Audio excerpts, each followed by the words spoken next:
The days are longer, the calendar is filling up, and I want to feel as good as this beautiful summer weather. That's why I've been loving Groons. It's one daily pack of gummies that covers my greens, vitamins, and minerals, and even has 6 grams of prebiotic fiber, so I don't need to juggle a complicated wellness routine on top of everything else. They taste amazing. They're easy to toss in my bag on the go. Plus, they're vegan, gluten-free, and HSA, FSA eligible for reimbursement. Save up to 52% off with promo code podcast at gruns.co. That's code podcast at gruns.co. Emerging technologies are transforming the healthcare industry as we know it. Investors, say hello to H-Tech, a portfolio dedicated to capturing the significant growth potential of healthcare innovation. Learn more at roboglobal.com/HTEC. Welcome back to TalkNorth.com. Thank you for listening. If you can, please download before you listen. It helps our business. I'd also like to thank our producer, Brandon Morton, and let you know if you'd like to sponsor this program or any of the programs on the network. You can reach me at jsouhan47@gmail.com. Thanks to everybody who came out for our 200th episode and everybody who's made the Russo-Souhan show such a success. We appreciate it. Just wanted to give you an update on our next planned live shows at Tin Shed Tavern in Savage. We are planning on doing Tuesday, July 2nd. That is Tuesday, July 2nd at 7 p.m. and Wednesday, July 31st at 7 p.m. I just want to make sure everybody got those dates. Here's the show, and thanks again to everybody.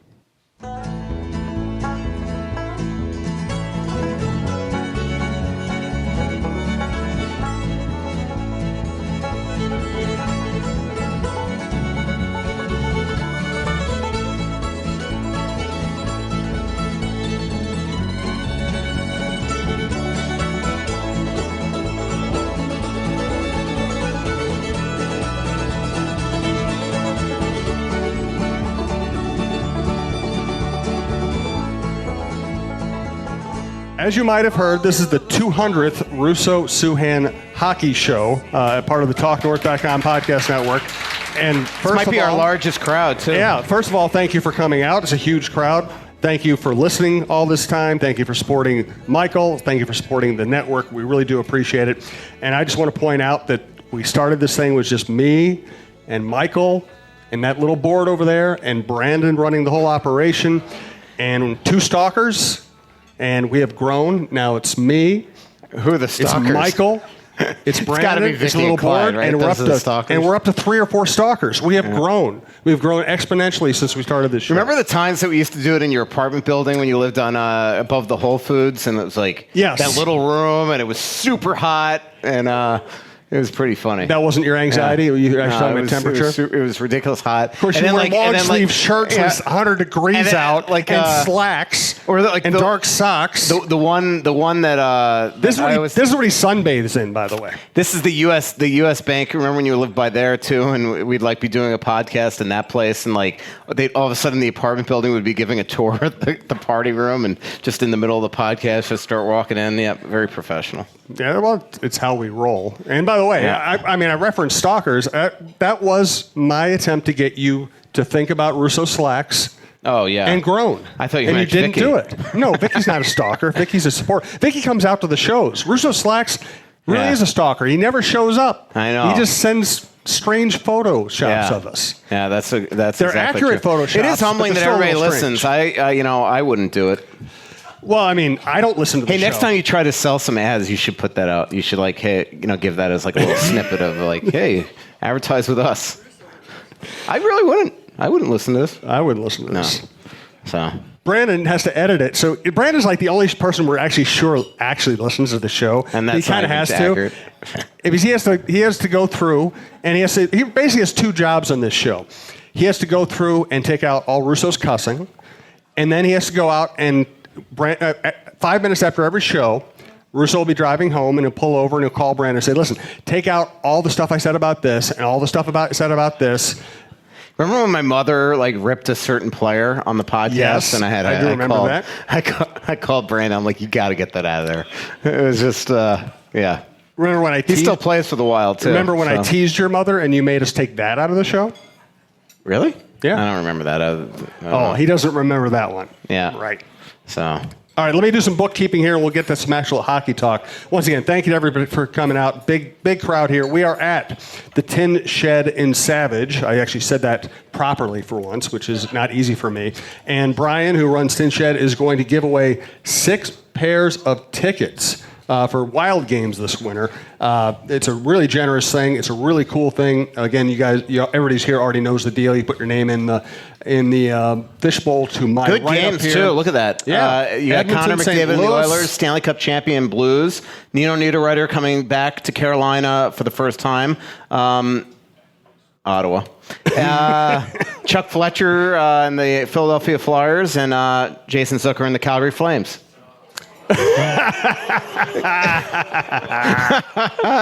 Beautiful. It took a while to get to the joke. So we are doing... Did you give the Tony? Tell him the Tony Hoaglund I'm about to get to the thing. Tony Hoaglund thing. Yeah. The other thing is our longtime friend and sponsor, Tony Hoaglund, Hoaglund, as I always say. He runs State Farm Insurance out of Champlin, Minnesota. Michael and I both get our insurance through Tony. He is giving away 2 tickets to the 3M Open, which is... and the Friday edition of the 3M Open, which is going to be a great golf tournament. Hollis Kavner's done a great job putting that thing together. You need to... So if you want to put your name and personal information and just write 3M and put it in the fishbowl to my left, we will choose a winner for that at the end. The only catch there is you have to be able to go pick it up at Tony's office to do so. And buy some insurance. And buy life deal. insurance, no problem. But no, actually no strings attached. Tony's just a good dude, and we appreciate him doing that. He's been great for the network as well. Thanks. So once again, thanks to Tin Shed. We're down here in Savage. GPS said it's not that hard to get here. 12250 Zinran Avenue. Their phone number is 952-736-2444. But again, everybody uses GPS. You know how to get here. They always have big games on the big screens. This is a massive room that you people have filled up tonight. They have video games. They have good food. They have drink specials. They have happy hours, lunch deals. Check them out. We are tentatively planning. Always follow us on Twitter for this. We're tentatively planning our next 2 live shows here at Tin Shed for July 3rd and July 31st. We're both doing some traveling next month, so it's the beginning of the month and the end of the month. July 3rd and July 31st at 7 p.m. But check our social media accounts to double check that before you come out. We appreciate that. Thanks to our other sponsors, Twill and the Dining Galleria, Fixology Repair. John Hedges is here tonight. We'll tell you about some of his specials. Tony Hoaglund and Bite Squad. All right, so let's start And here. Tin Shed. Wait, pardon me? And Tin Shed. I said Tin Shed. One of the things I picked up on early in our work here together, Michael, is that you might have worked in Florida for a while. Yeah. Hey, do you guys remember our first show? Like, where was that? Like, it wasn't any of the ones that we did with the old network, right? So this is 200 of just us independent with Brandon. Yes, these are the networks that I So when was our first show? Like, where was it? All right, Brandon has been in therapy blocking that out. Why would you ask him that? I think it was at Tom Reed's. You think? No, we had to No, did we do shows before we went to Tom Reed's? I don't know. Man, that's a lot of freaking shows. It's a lot of shows. At least they've won a couple cups since we started. All right, so... So the reason I bring up Florida, tell me your favorite Robert Luongo stories. Roberto is first of all. Yeah, one of my favorite Robert Luongo stories is when there was a certain national play-by-play guy that used to call him Robert Luongo on ESPN, and I finally wrote him on the bottom. I used to write this 80-inch Sunday column for the Sun Sentinel. You remember those columns at that newspaper? I mean, they were just massive. That was back when the Sun Sentinel was just a top 10 sports section of the country. I always read the first 5 inches of your columns. Yeah, and sorry, player's dad. Anytime a player's dad texts you, it's always information. Just gotta put that down. Competition. So on the bottom inch of my 80-inch column, I said, how many times does everybody say hi to Joe and Jordan? That's Joe over there. It was his birthday yesterday. Everybody wish him a happy birthday. The other cool thing about tonight is we have people wearing the old school T-shirts, including Clyde. Vicky's wearing the newer T-shirt. Clyde's wearing the older version of the T-shirt, which is, it's It's hilarious. It's got Russo laying on the couch, going through therapy with me, trying to help him out, and obviously it hasn't helped much. And of course, those are from one of our stalkers, Russo's Filter, with the initials LTFP. Yeah, Filter. He did. Remember, he used to do the Russo Rant shirt too. The Read the Effing Blog shirts. So the bottom inch of this Sunday column, I said, basically like how many NHL records and Vezina candidacies this guy have to be nominated for or set by the time that this national play-by-play guy that's very well respected, learns that his name is Roberto and not Robert. And first thing Sunday morning, I got a call from him. And it was somebody I really respected a ton, so I have always felt bad about that. So when you said Robert, that just clicked in my head. So thank you. A little traumatizing. I'm here for that. Even 20 years later. The biggest thing, and I wrote about it today in The Athletic, theathletic.com, is that... By the way, our other giveaways, Russo is trying to clear out his attic, so he brought all the crap he can't give away anyplace else, and he wants you to take it home so he doesn't have to carry it around anymore. Yeah. Also, we have my last of this batch of T-shirts. It's a large. We'll give it away to somebody later. We'll figure it out. And then I brought a bunch of hockey books. Again, trying to get rid of everything in his attic. It's all right there. If you have a question, a live question, come up, grab a book. Or just rummage through it when the show's over. But the one thing is, I still remember like it was yesterday, and I remember where I was sitting, and I was talking to Mark Parrish. I was driving down here because I was the one lucky enough, this is pre-internet, I was one lucky enough to call Robert Parrish. Mark Parrish up from Calgary in late June 2000 to tell him he was traded from the Panthers, which is, I love delivering news like that. And but I still remember, where I was sitting in the risers at the Saddle Dome 2000 draft when Gary Bettman steps up to the podium. No Twitter, so it's genuine, like it used to be at the draft when Gary Bettman used to go up and say, "I have a trade, and we have a trade to announce." The gasp in the crowd, the anticipation, it was so cool pre-Twitter, and then we ruined it with Twitter. But the sound of the audible, like, what the F just happened here when Mike Milbury traded Roberto Luongo and Ole Jokinen to the Panthers for Mark Parrish and Ola Kavasha, it's something I'll never forget. It was unbelievable. I know for a fact that I led my story of Roberto Luongo because, again, I don't want to rip Panther fans, but it was even me as a beat writer. You didn't as highly acclaimed as Roberto Luongo was when he was drafted in '97.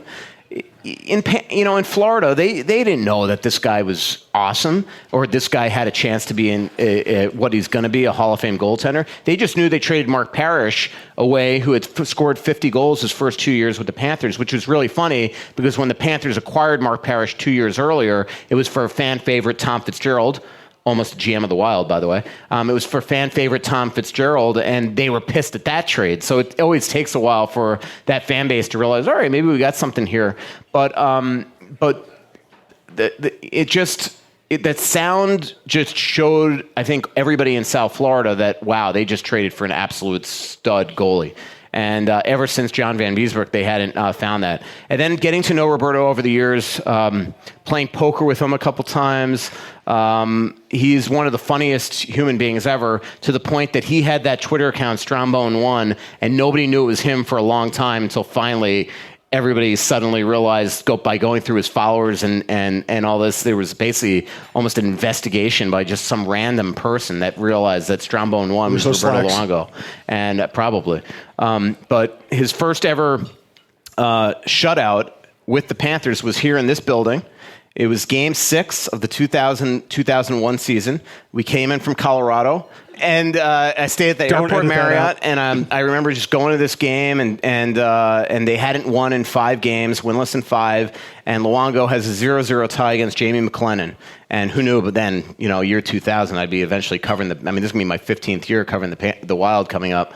But we go into the locker room after the game, and Roberto is just waiting for us, and he deadpans right away. We basically are asking him, like, you guys don't have a win yet. You just, got a point, blah, blah, blah, blah, blah. And he's like, yeah, who would have ever thought that I'd get my first shutout before my first win with the Panthers? And it just was like one of those lines that, one, showed me how intelligent he was, but two, it was like one of those things, honestly, going down I never even thought of.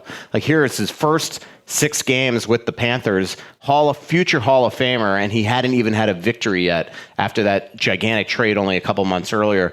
And then obviously the rest is history. NHL he broke the NHL record for saves and shots against the first couple years, which during one of his contract years, Rick Dudley absolutely exploded on the off-ice officials once because in Florida, you could shoot 7 feet wide and they're going to give you a shot. So he was basically saying that the numbers were fudged.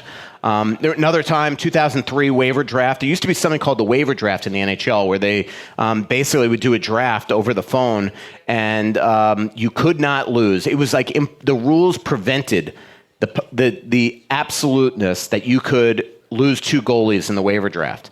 And of course, the Florida Panthers, the most dysfunctional team in history, loses 2 goalies in the waiver draft. Like, it's something that is physically, like, the rules are against, and they wound up messing up to a point that they lost both goalies. They lost Yanni Herme and maybe Steve Valiquette or somebody. You got to look it up. 2003 waiver draft, if somebody can Google that real quick.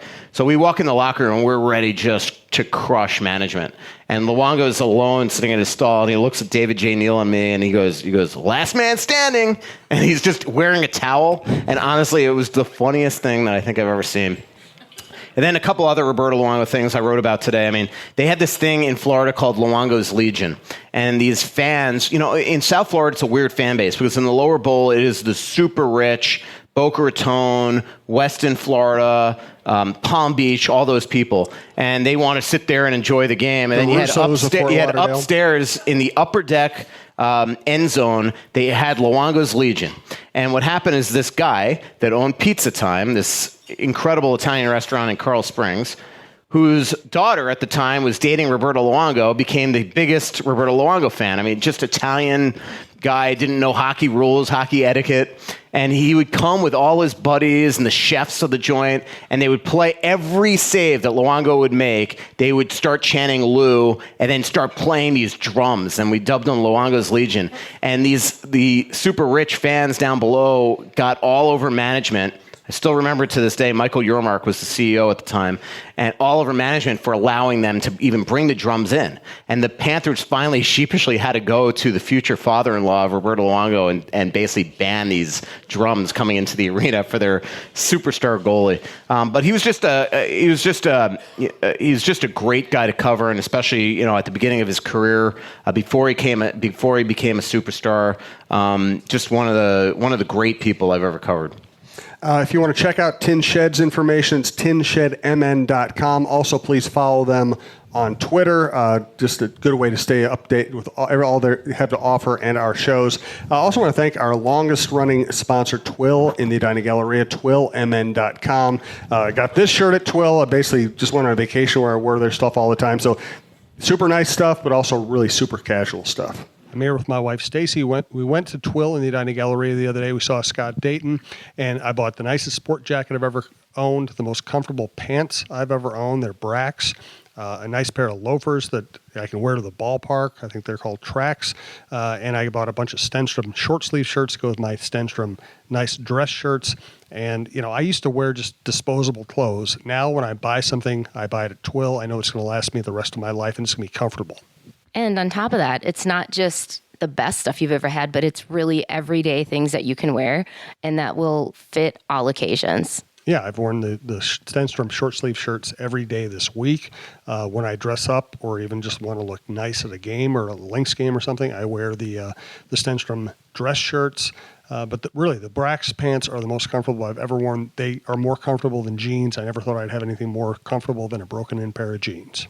And he keeps saying that, Scott, so thank you very much. Twill in the Edina Galleria, twillmn.com, Twill on Instagram. It is really amazing that Scott Dayton's been with us almost from day one. It's unbelievable. Anyway, he loves Minnesota sports. He sponsors the Viking show. He sponsors this show. He loves talking about it. We need to get you to go into Twill because he would love to just help you out.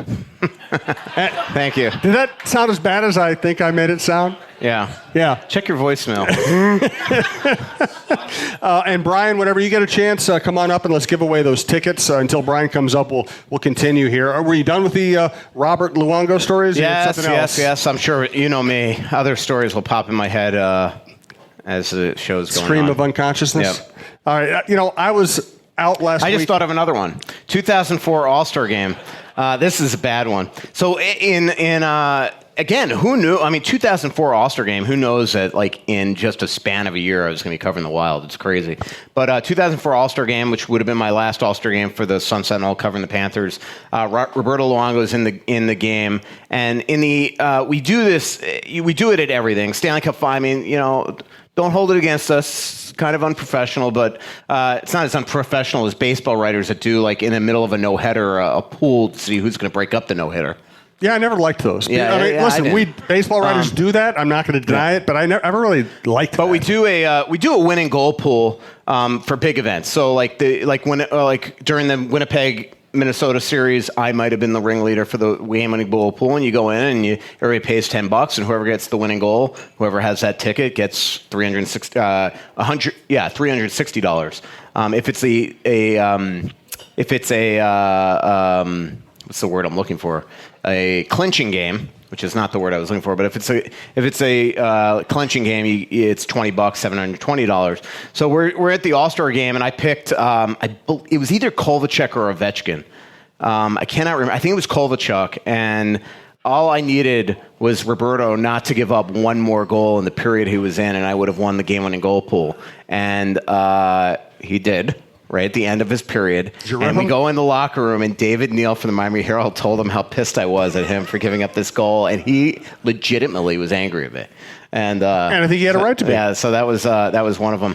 But it's funny, when you were in these game-winning goal pools, you always remember who you picked that won you a lot of money. And the two times in all my game-winning goal pools that we've done for the Stanley Cup Final, I had clinching games, which would have been in 2002, Detroit, Carolina, Igor Larionov in overtime, double overtime, I believe, and Patrick Hornquist at the end of Game 6 in Nashville a couple years ago for Pittsburgh.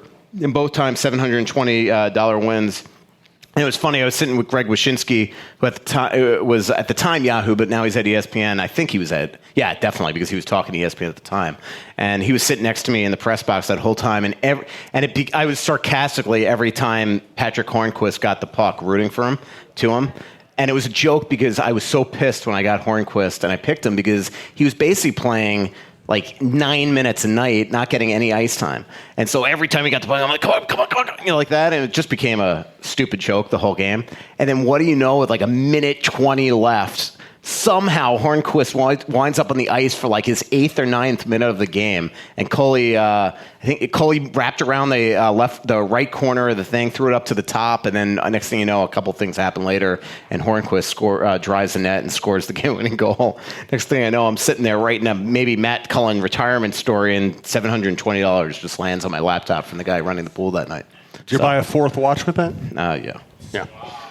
Next time Brian comes through, let's get him up here and give away these tickets. I do want to thank our friend John Hedges, who's here tonight. He runs Fixology Repair, fixologyrepair.com. They will be opening a new shop in downtown St. Paul in the St. Paul Skyway soon. But for now, what you ought to do is go out to the Mall of America. They're taking 20% off their many watches: Seiko, Swiss Army, Boulevard, Casio, basically, you know, whatever Russo wants to buy, he's going to get 20% off, which is quite a deal for him.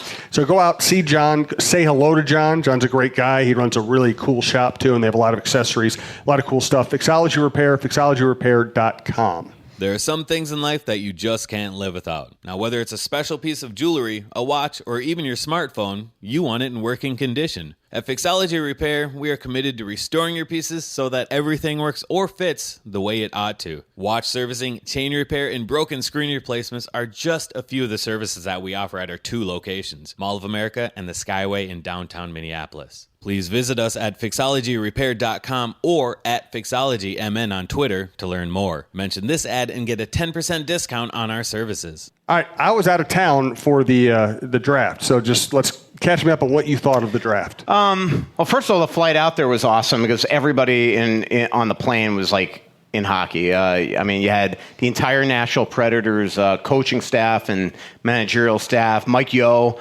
was out there. I ran into him at the airport, and he was on the flight. And then up front, so the assistant coaches for the Wild had like first class tickets, and somehow Bruce wasn't given a first class ticket, so he was a little sour. And Bob Woods, who knows who's his boss, Bob Woods sat in the back, and Bruce took his seat. So it was so I was seat 1A, of course. Bruce was in 2B. In 3B and 3A was PJ and Paul Fenton. And then, Brian Lawton was in 2A too, next to Bruce. Did Fenton spill anything on you by any chance? But here's the coolest. No. We're getting along now. So I was actually cool, and I went out. I'll tell that story in a bit, but I got to sit down with PJ Fenton in it was draft, Vancouver. So, but here's the coolest thing. So this guy sits next to me, and right away I'm looking at him. I know he's a hockey player, but I can't put my finger on who it is, and I know it's not a prospect. He's a little too old to be a prospect, and so right away, I mean, he overhears Bruce and I, the entire flight, like me turning around talking to Bruce, blah blah blah, and then and so all of a sudden he goes, "Do you go into the draft?" And I'm like, "Yeah, I am." I said, "Are you?" And he goes, "Well, not really. I live there." And I said, "What do you do for a living?" And he goes, "I'm a hockey player." And it turned out to be Danton Heinen, the right wing on the Charlie Coyle, Marcus Johansson, Dan Heinen line for the Boston Bruins. So we talked for honestly 3.5 hours. I mean, I was like giving him tutorials on how to be a sports writer. I was showing him all the sites you were looking at. I was showing him all his analytics. When somebody puts their headphones on, that means they don't really want to talk anymore? Yep. I gave him my charger to use. I mortified him at one point by telling him that Paul Fenton tried to trade for him at some point, or at least was talking to Boston, and so he got a little nervous because he wants to stay there. Actually, what's really cool? So he lives in Charlie Coyle's building in downtown Boston, and so this summer renting his place is Ryan Donato. So who was his teammate when they played with the Bruins and Providence Bruins. But here's the funniest thing. So the guy, I mean, he's like a rookie or a second-year player, and I'm like, did you score against the Wild this season? He goes, I don't think so. And he wasn't even playing it off. He honestly couldn't remember. I'm like, God, I'm positive you scored. And so I go on Hockey Reference and I look up the box score, and he scored the winning goal against the Wild in Boston. So I turn around to Bruce. We're like 2 hours in the flight, and Bruce is like half asleep. And I'm like, Bruce! And then he's like, what? He goes, this guy scored the game-winning goal against you against Boston. And Bruce just like takes his headphones off. He goes, I know he did. He goes off the freaking knee and in. It's like even I could have scored that. And I said to Bruce when we got to baggage claim, how the hell did you remember that? Like, I remember almost nothing about that game. He goes, I remember the first crappy goal of a 3-goal first period any day of the week. And it is funny because that was like, if you remember, the Wild we got in there late. They left Montreal. I think they beat the Canadiens in Montreal. Bruce was in a great move. They get to the airport, and they had like a 7-hour delay, like mechanical delay. They landed in Boston at like 5 a.m., and they were just dead. Bruce canceled the morning skate. They were absolutely dead. It was the end of a 4-game trip. It was Toronto, Ottawa as well. And sorry. So, but it was just funny the way Bruce reacted. Like, he just snapped at Denton. Like anybody could have scored that crappy goal. So, what'd you ask me about the draft? Well, my takeaway That's about the flight to the draft. We got 3 more chapters of this. Brian, let me know whenever you're ready to give those tickets away. My takeaway from that story time with Michael Russo was you can't sleep or avoid conversation if you're sitting anywhere near Michael Russo on a flight. Yep. Whose dad is texting? Nobody. We'll give away those tickets here. We do want to thank... It's actually not a Wild player's dad. It's another player's dad of another free agent. First name? There you go. Can't say. Tony Hoaglund, again, is giving away 2 tickets. Still plenty of time to enter. Fishbowl to my left up here. Just write your personal information and 3M on it. We'll give away 2 tickets to the Friday round. And if you don't know Tony by now, Tony runs State Farm Insurance out of Champlin, Minnesota. He's reachable by text, phone, email, through us. You can get a message to him through us. However you want. He's been great to work with. Michael and I both got our insurance through Tony. Hey, Minnesota sports fans. This is your local State Farm agent, Tony Hoaglund. I need you all to ask yourselves this question. If you're in an at-fault car accident and you are sued for $700,000, how much of that $700,000 will my current insurance company pay? If you are unsure or can't answer all 700,000, you need to give us a call. State Farm has been number one in car insurance since World War II and number one in homeowners insurance since 1964. For a no-obligation review of your current policies, call us at 763-421-4900 or check out our website at www.champlininsurance.com. All right, so once the plane actually landed, how was the draft? That was good. So I get to the hotel. First person I see are the Philadelphia Flyers, so I immediately get excited because now I'm going to go just absolutely terrorize Brent Flair. That was fun. And then I just think that was funny. Inside joke, I guess. Well, it's just fun. It's like the way they work is that there's multiple hotels, and each team gets assigned a hotel. Usually there's 3 or 4 teams at the same hotel. So I just enjoyed that the Flyers were there, and then my second favorite team, the Vegas Golden Knights, were there. Then I checked out the next morning and changed to the Marriott. So just to be more centrally located in case there was a trade, and I had to stumble back to the hotel in the middle of the night after walking around aimlessly. So. First night I went to, first of all, I went and had, got together with PJ just to get to know each other. He co-ran the draft. Matt Boldy was Michael's going to take us through the draft in real time, so I hope you guys don't do anything for the next 72 hours. It's going to be a minute-by-minute breakdown here. So Matt was, somebody that he had a lot of respect for, and I don't think that the Wild ever thought that Boldy would fall to them. And he's somebody that they just absolutely love. And everybody I talked to about this kid, I know a lot of Wild fans were pissed that they didn't take Caulfield. Everybody I talked to about Boldy says that this guy has a chance to be an absolute star. Craig Button compares him to Mikko Rantanen. There's been lots of things. Just watching him in development camp the first couple of days, he looks like he's a player. I mean, right away, if you don't consider Kirill Kaprizov a prospect anymore because he's sort of a figment of our imagination, Matt Boldy's probably the best prospect in the organization right now that's at least on our soil. And so that's good. Then they took the kid first off with the second-round pick. Everybody likes him as well. What's interesting about him, so the way it works is that he was a USHL player. He's committed to go to UConn. If you have NCAA status, you have to pay your way to these development camps. So Mark Gandler, his agent, bought him a round-trip ticket, obviously, or he bought a round-trip ticket to get to the draft from Russia. So, but what they did is you don't know when development camps are. So what if a team, Nashville, I'm just making it up, I don't know, but say Nashville drafted him and Nashville's got a development camp mid-July, at least then you go back and then he could figure out a way to buy himself a ticket to get back here. So what happens is he goes back, he's drafted by the Wild. Well, he's not going to buy a last second, the day after plane ticket to come here from Russia and then put himself up in a hotel and buy himself food. It would have cost a kid who doesn't come from a lot of money $5,000 or something probably to do all that. And so they just made the decision that he's just going to stay back home right now, train, get a student visa, then he'll be ready to start UConn in the fall. So it's Wild fans shouldn't worry that the Russian they took I've already seen it on Twitter that the Russian they took in the second round is not at their first development camp. This is why it's happening. It's no conspiracy. It's because of the fact that he would have had to spend a fortune of his own money to come to a 4-day camp. So, but everybody seems to think that their prospects were good that they took. They took 8 guys in the organization. We'll see how they are. I know that they love the kid Beckman.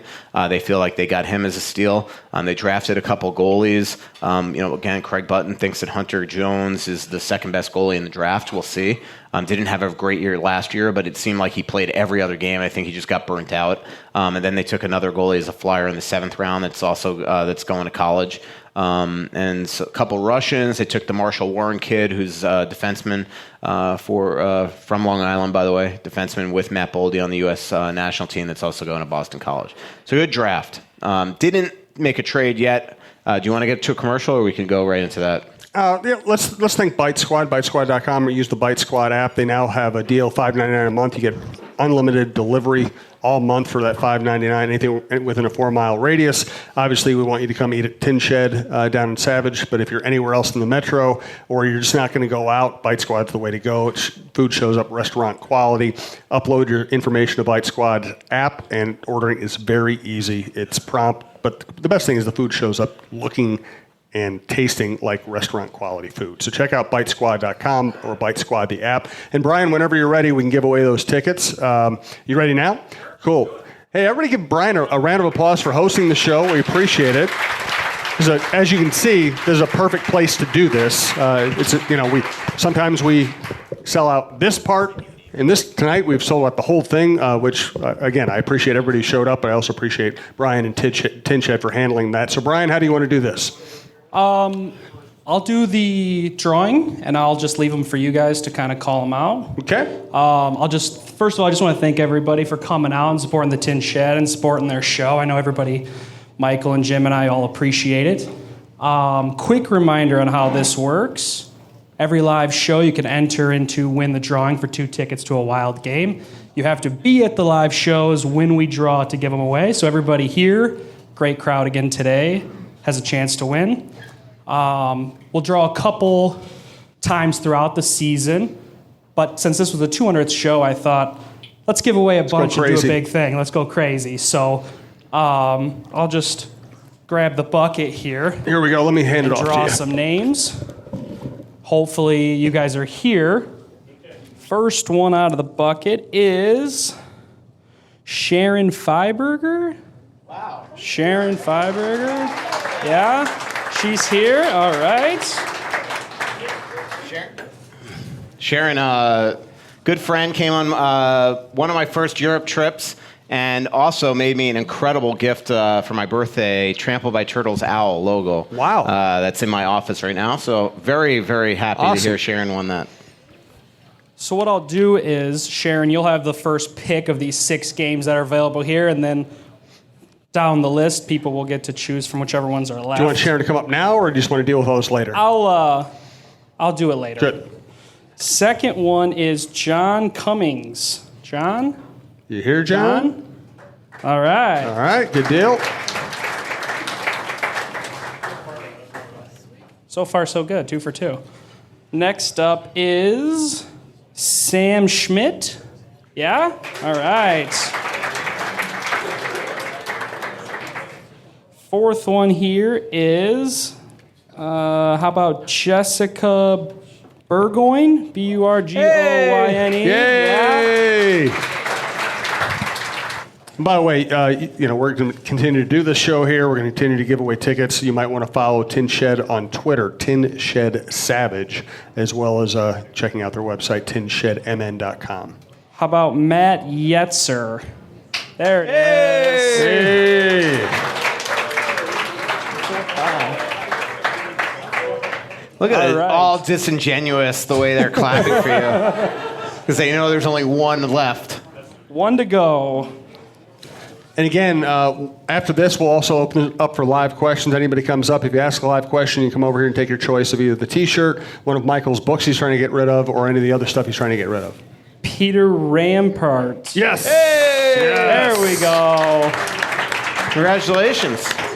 All right, I'll come around to the winners and we'll do the selection and pick out the games. Again, I just want to thank everybody for coming out and supporting the Tin Shed and Michael and Jim.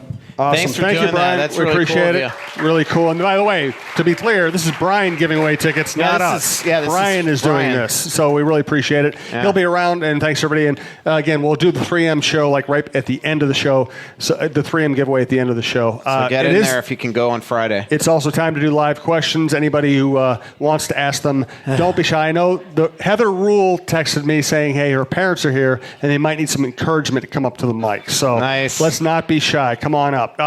Pontus Aberg. Did I say Alberg? What's wrong with me with names tonight? Of course I do that on every show. He'll be in the KHL by the end of the July 1st. Was he just a what the heck move, or did they actually think he could play? Paul had him in Nashville, and I think he still thought, like a lot of GMs do, that sometimes you look at guys with scout's eyes, and there's clear talent there. But look, there was a reason why he was leading the Anaheim Ducks in goal scoring at the time of the trade, and was scratched like a bunch of games in a row. He just came here and he didn't fit in. Anyway, didn't play well, and so they, to Paul's credit, he's just letting him go. A lot of GMs would just bring him back and try to force feed it. but I think he just realizes that there's just no room for him there. It was a minor league try. Justin Kluse was never going to get an opportunity here to be an NHL player. The trade actually really hurt Iowa at the time, though. He took a real top scorer and moved him, so it hurt from that standpoint. But Iowa wound up making the playoffs, obviously, and went to the second round. I love it when we get questions from people wearing AC/DC T-shirts because I love AC/DC, one of the great riff rock bands of all time. Fire away. When I used to cover the West Palm Beach Blaze, they'd come out for the third period and play Hell's Bells. And it was honestly like the lights. West Palm Beach Auditorium, which doesn't exist anymore. West Palm Beach Blaze. It was run by Bill Nyrup. Bill Nyrup, everybody know that name? Yeah. Yeah, Bill Nyrup from Edina, Minnesota. Just coincidentally, he basically took me under his wing when I was a teenager, covering that. I used to, not to interrupt you with the mic, but sorry. He expected this. 200 shows, I could tell a That's story. why he's leaning against the post. He knew he was going to be there for a while. Yeah, so Bill Nyrup. So I used to cover. I was a teenager, loved hockey. The Panthers didn't exist anymore. West Palm Beach Blaze played in the Sunshine Hockey League. There were 4 teams: West Palm Beach, Lakeland, Daytona Beach, and Jacksonville. And these 4 teams played like 60 times. So these players like hated each other. Like, it's amazing they didn't have like knives on the ice and their breezers, because that's how it was slapshot. And Bill Nyrup was the commissioner of the league, but he was the owner of the West Palm Beach franchise. He was the GM of that franchise and the coach of that franchise. So he put all the great players on his team, and they won 3 straight Sunshine Cups. But I loved hockey. I was working for the Sun Sentinel as a sports writer starting at age 15. And so I would drive. I wouldn't be assigned to these games. I'd go up there. I'd cover these games. I'd write 20-inch game stories. Every single game, they cut it to 1 inch and put it in briefs. And but I was relentless. Every time I'd go up there and I'd write the same 18 inches, be there till midnight writing, and the next day it was 1 inch in the paper. They just chopped it in half, chopped it by like the entire story. And I think Bill just really respected that about me, that I was so kind of, just wanted to be a hockey writer, and he kind of took me under his wing. But I went up there, and so second intermission every single night, Craig Minervini, the Panthers announcer and the Marlins announcer, and one of my best friends who's in the Bahamas right now. Good luck. He's at the casino. He was the play-by-play guy for this West Palm Beach franchise, and he was also the ABC sports anchor. And so he and I both together, every single time, second intermission, we get together and just kind of jam to Hell's Bells as the players were coming back out to the ice. So who knew? I mean, that was so long ago. It's crazy. And Bill, sadly, passed away way too early, young 40s of cancer. And it ended the league. They wound up merging with the Southern Hockey League, I believe, and just brutal. But I wrote this story. So 2006, I'm at this bar called The Times in downtown Minneapolis. I don't know if everybody remembers that place. It was awesome. Live music, free, really good friends that still to this day that worked there. And I would go there every single night. And this father and son came up to me, the Paulsons. They kind of asked me how I got my start, and this was like Christmas time. And all of a sudden, I start telling them about Bill Nyrup, and I start to realize, it's kind of the anniversary of his death coming up. So I wrote a column for the Sun Sentinel, my Sunday column on Bill Nyrup, and just kind of what he meant to me, and I wouldn't be a hockey writer today. And his dad at the time, who was in his late 90s, used to be the CEO of Northwest Airlines. He read it and was so touched by it. They got in contact with me, and I made, what's the white that stuff that the paper, when you make a milestone newspaper and you print it out on the white glossy paper. What's that called? I know what you're talking about. I can't remember what it's called. Chris Miller or Mark Wallerman, one of them, I called them up and they said, hey, I'm like, can you make like 4 copies of this and we'll frame it up? And we gave it to his 2 daughters, his widow, and the dad. And, and I don't know where it is today, but it was just kind of a cool thing that the dad at late 90s got in touch with me. Sorry. Is there any chance you still remember your question at this shirt. point? Yeah. So who knew wearing an AC/DC t-shirt was sufficient for tonight? I just wanted to tell that story, so I texted him to wear that shirt. Gave me a little. That was it. Yeah. DM on Twitter. Yeah, it's because we plan out all this stuff so well.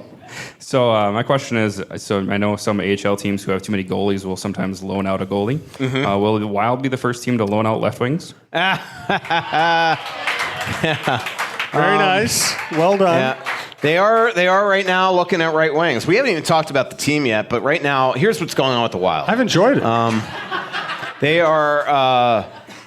It's a good joke. So they are. They're. My gut right now is they're trying to sign 2 right wings, right shot right wings. I don't know then when they have this many players what they're going to do to respond to that, but there's 4 or 5 players that I've kind of ascertained they're going after. Priority number 1 is Joe Pavelski. He's talked the entire brass. Right now hasn't decided if he will come here. It's Wednesday as we're recording the show. He's in Dallas today. He goes right from Dallas to Tampa. He hasn't decided if he's going to come here this weekend. Little tip, but I will be paying attention to the fishing tournament this weekend, and if Paul Fenton or Bruce Boudreau are not there, right away I'm going to know that Pavelski's in town because he's the only one that's been invited in for a meeting. Don't tell Sarah. So that's number 1. If they don't get Pavelski, they will probably overpay for Wayne Simmons. Wayne Simmons is somebody that they are talking to a lot. He is very intrigued about playing here. It would probably cost 5 years. If they lose out on Pavelski, I'd love to be Wayne Simmons because they're probably going to have to overpay for him because they're going to be desperate to try to make some sort of move. He's somebody who's 3rd most power play goals in the league in the last 7 or 8 years, 2011. The question is he slowing down? Is the player we saw in Nashville him, or is it the player that we saw 2-3 years ago, 4 years ago in Philly him? And then there's going to be, to me, they want to get that big fish in their mind, Pavelski or Simmons, and then I think they're going to try to sign a secondary right wing that can also play center. There's Alex Chason out there, there's Jonas Donskoy out there, and suddenly the guy that I could see them going after is Ryan Hartman. Again, Paul Fenton was the assistant GM in Nashville when they made that trade to a first-round pick to get Ryan Hartman. He was traded for Philly coincidentally for Wayne Simmons at the trade deadline. Well, his number right now in arbitration is going to be crazy. So Philly sent him to Dallas. Dallas now didn't QO him because Dallas knows that arbitration number is going to be crazy. So they're trying to sign him for lower than that. And I would wager anything that Minnesota's called on him. So those to me are going to be the guys. I just have trouble buying Corey Perry. I don't think that they've called on Brett Connolly. And then the other thing that I've learned today, just calling around some people, and I'll do a story in The Athletic on Thursday, is they are going after a defenseman. And there's some names out there that I've heard that I'm trying to second source, so I'm not going to throw them out here right now. One of them has played the Wild a ton, and I think all Wild fans will know him. He's a 5'6" guy. If they sign this guy, I think Nick Seeler's a goner.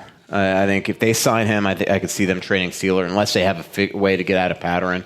But I don't think it would be somebody to replace Jonas Brodin. But if they sign this guy, he's going to play. Hunt is on a one-way. Seeler was obviously the odd man out. This guy's role would kind of be Nick Seeler-like. I could see them maybe move him.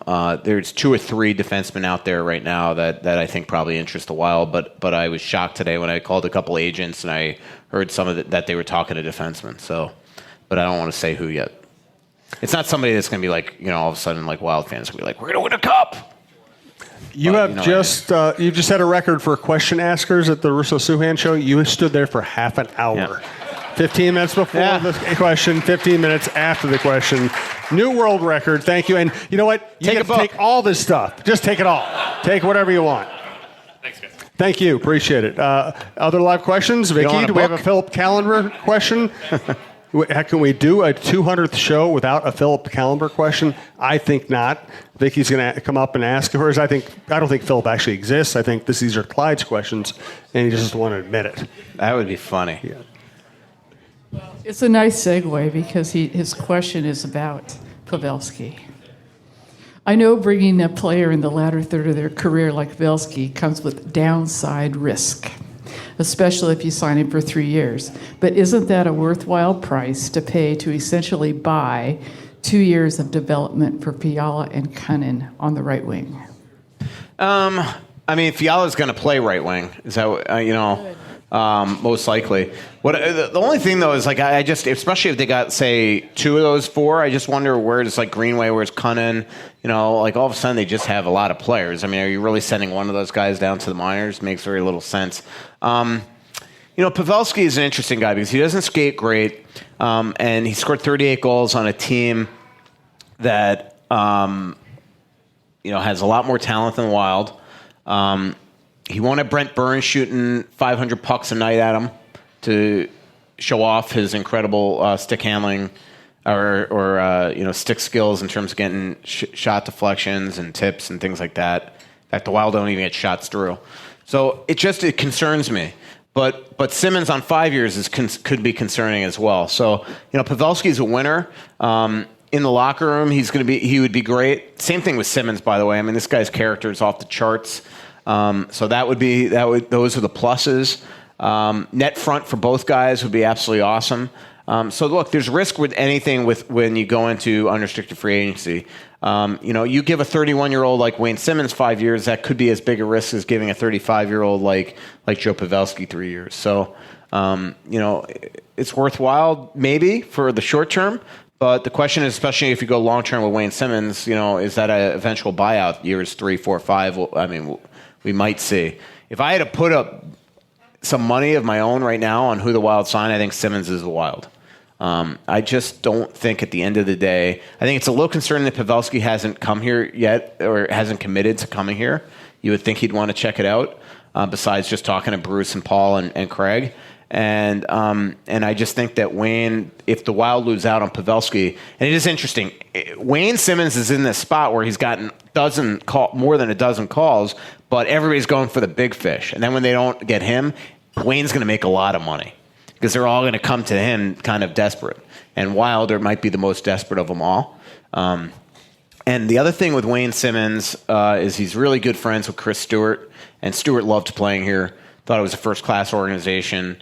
So he's gotten, I think, a lot of accolades there. Cool. So, well, since you're oftentimes wrong, that means Pavelski, and I'm good with that. Yeah. Wow. She's lowered the... He admits it himself. Took you into the boards. You're getting no inside scoops in Europe now. I'm just telling you. Yeah. Zero. I'll talk to you after a couple beers. But I wanted to wish you... I want to wish you guys a happy 200, and I'd say I can't believe it's been that long, but because I've been around, you can believe I do. You have been to almost every live show. It's crazy. It's amazing. We do appreciate it. And you've dragged poor Clyde there to everyone. I mean, is there a Purple Heart? What do you get out of this? I mean, there's got to be some kind of an award for this. Yeah, you got a T-shirt. Yeah, you got a classic T-shirt.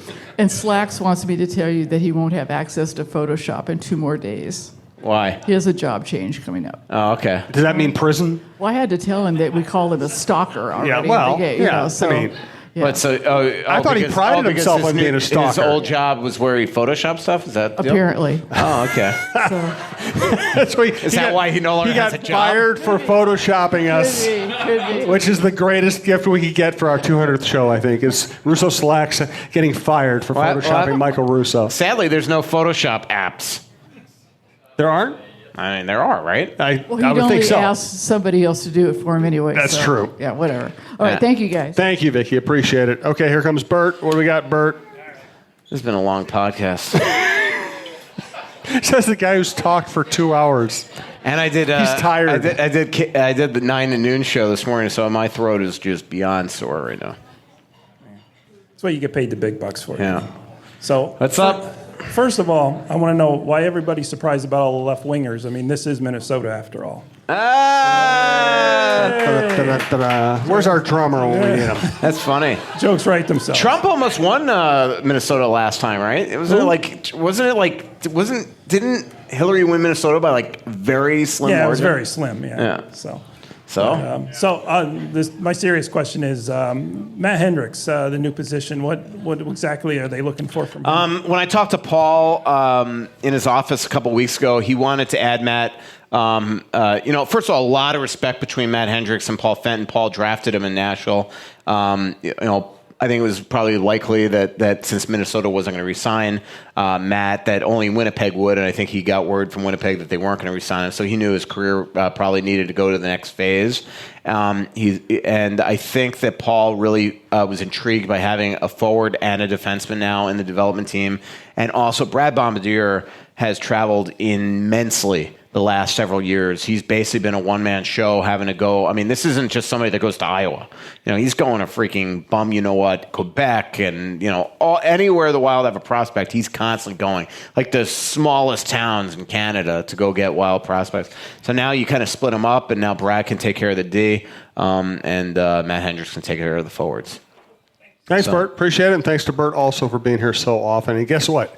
Someone related to Heather Rule is ready to ask a question. Yes. I like your first name. Barb. Yes. Okay, so I was wondering where the Wild are at with the Spurgeon extension. Since Fenton apparently prefers tall guys from what he said at the draft. Yeah, that was honestly, I regret the tweet. I should have just at least put Fenton jokingly. Everybody, when he said it, during his presser, I mean, we all laughed. It was, that's where facial expression can't show up on a tweet. So his point was, and it's not like every GM, like Brent Flair. A lot of times I'd ask him about a player, and he'd be like, "We're out of small jerseys." Like it was a joke. And that's what he was saying is that we have a lot of small prospects. So I was just glad when we saw all these tall guys come to the table. He wasn't, I think he took a lot of bad heat for that one.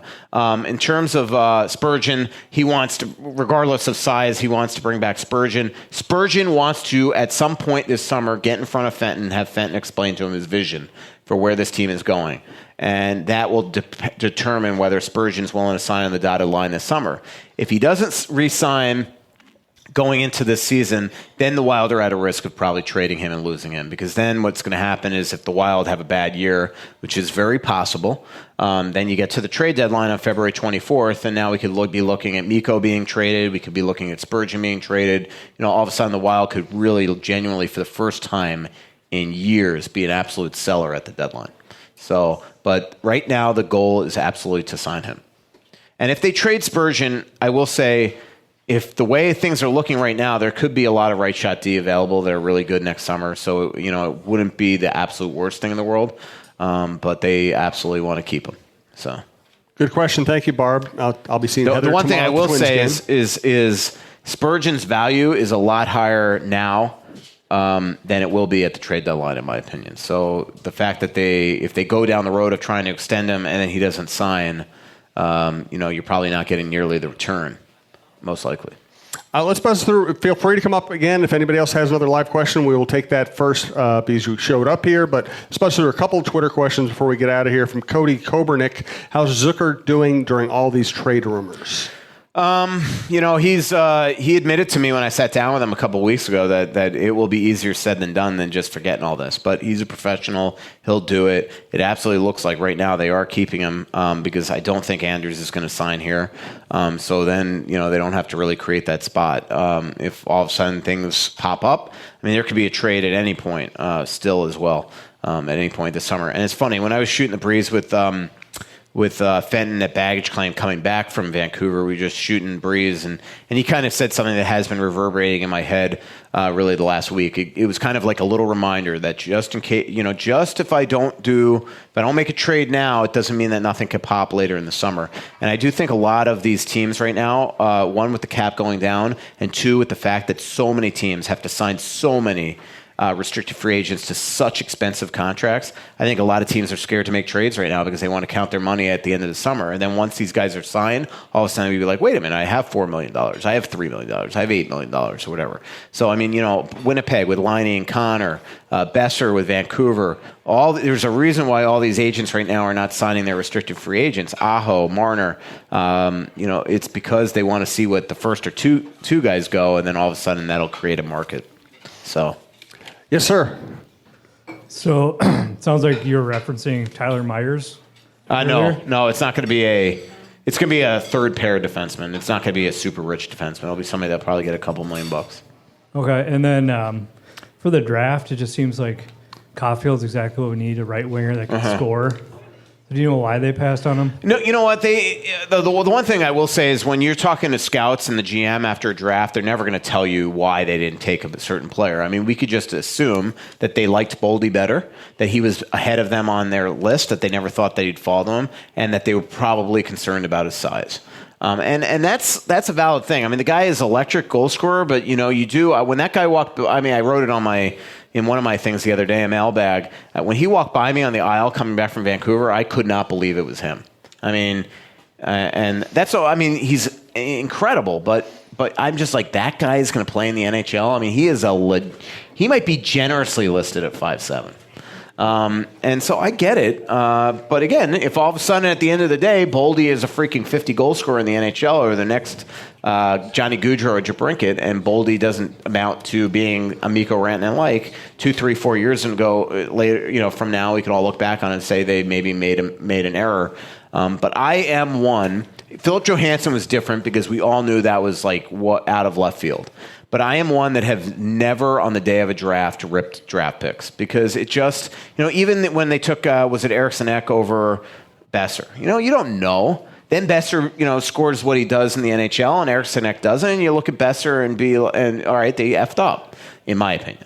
Although I will tell you this, when you ask any scout in any press box at any time, they will tell you that there's not a team in this league that would have taken Besser over Eriksson Ek at the time. That Eriksson Ek was that valued, that he was a center, that you just take him over a smaller size Brock Besser.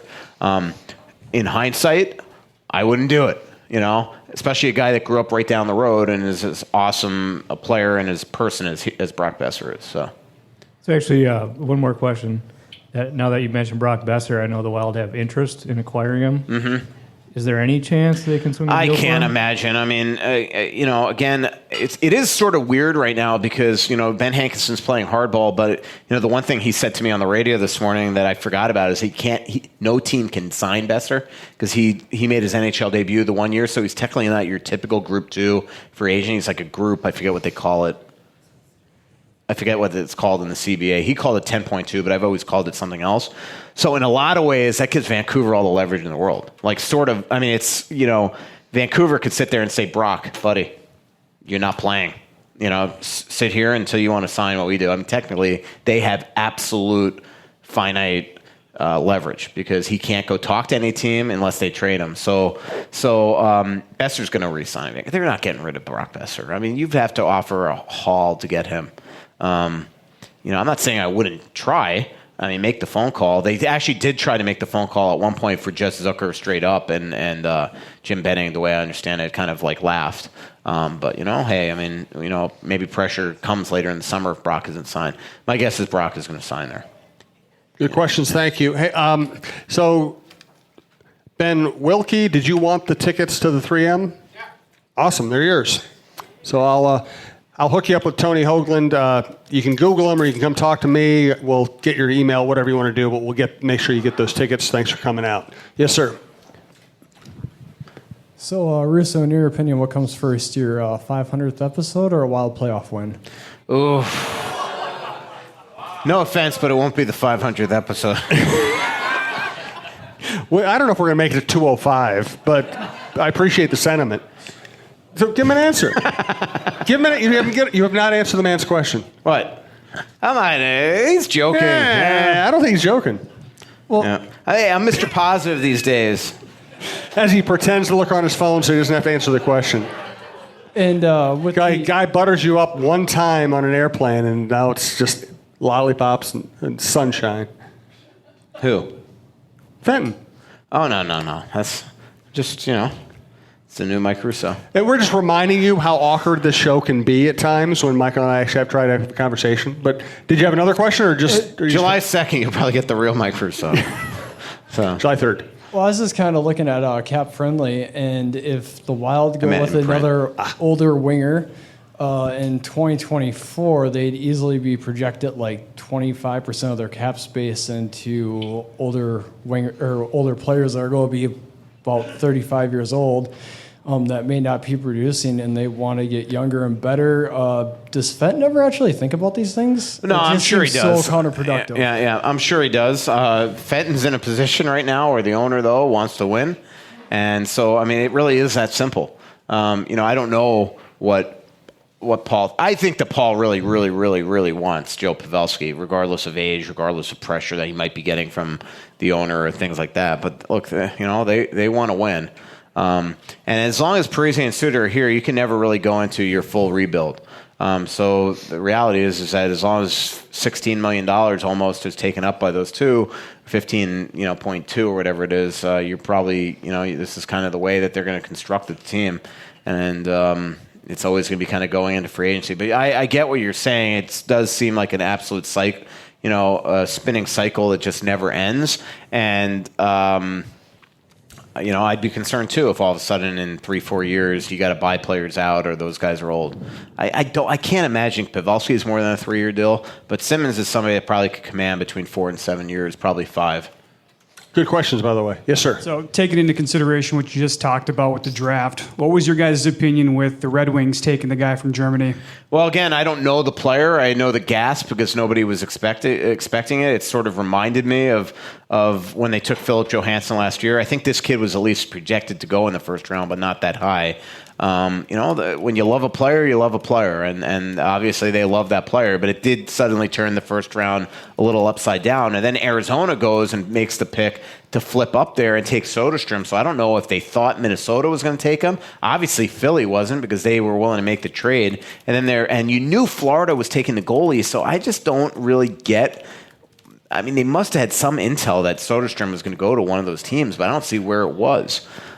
What they thought. Maybe it just was a bizarre trade. But when all of a sudden that happens, now all of a sudden, the reason why I really wasn't pumping up Boldy in the Athletic for the entire 2 weeks is because every single mock draft I saw had Boldy in the top 10. Same thing with Caulfield. So that's why I kept on talking about Peyton Krebs and I found out they didn't love Kaliev, but Peyton Krebs, the Russian kid, Podkolzin, those were the guys that I thought if they were on the board. But all of a sudden, Caulfield's to him and Boldy's to him, and next thing you know, we obviously saw where they at least ranked, where the Minnesota Wild ranked Boldy, so which was above Caulfield.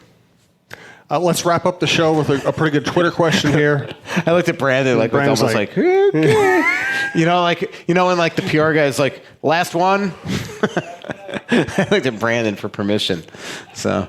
Well, we know who the boss here is. Last Twitter question from Rob Larson. If you're I'd like to know if Fenton strikes out in free agency, would he and Leopold be interested in taking a bad contract and obtaining a high draft pick or prospect by doing so, similar to what Carolina did with Marleau? I doubt it, just because that's real money, and I don't think that Craig Leopold is going to just spend dead money unless that player had insurance sort of paying the contract and not so much the Wild. I forget, there's a gazillion rules on when insurance picks up contracts. And all teams insure their first 5 highest paid players. But I would have trouble seeing that happen, unless it was a no-brainer first-round pick or something. Frankly, at some point, the Wild might be that team doing it. I'm waiting for a Russo sigh. It sounded like you were getting an oi or a sigh or something. Nope.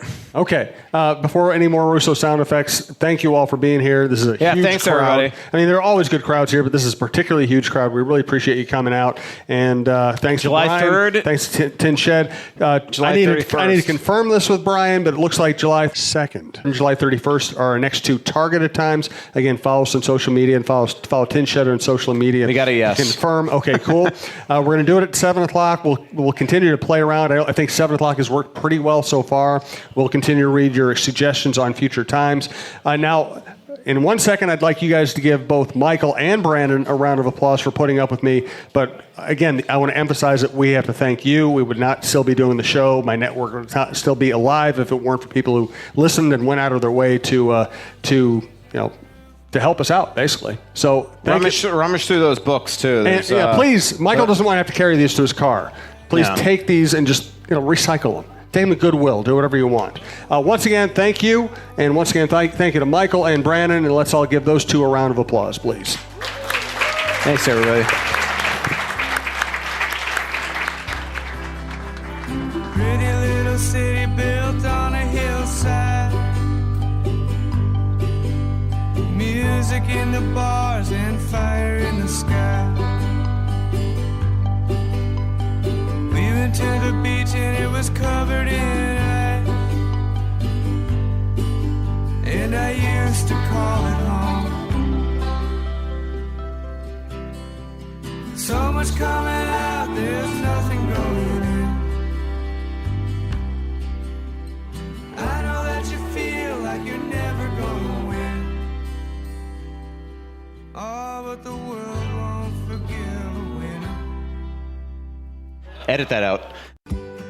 Now is the chance to use reliable energy to grow your money with the Dominion Energy Reliability Investment.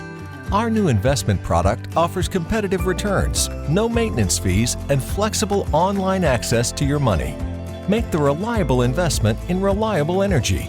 The Dominion Energy Reliability Investment.